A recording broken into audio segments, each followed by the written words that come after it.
सोडवणार आहोत।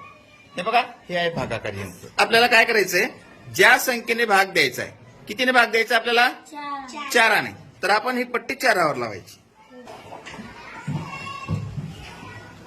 ही आपण 4वर पट्टी लावली। आता काय करायचं आपल्याला, एक गोट्या दिसत आहेत तुम्हाला, या आपण 23 गोट्या घेतलेल्या आहेत। किती गोट्या आहेत, 23। या 23 गोट्या आपल्याला इकडून टाकायच्या आहेत। टाक।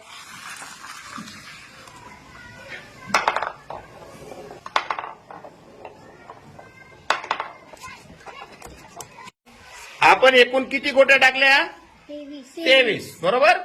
आपण भाग कितीने देतोय, 4ने। बघा, 4 4चे एकूण समान गट किती झाले, 1 2 3 4 5 समान गट झाले 5। 4 4चे समान गट किती झाले, 5। पण समान गट झाले नाही अशा काही गोट्या उरलेल्या आहेत। किती आहेत बघा बरं, ते काढून घ्या। मग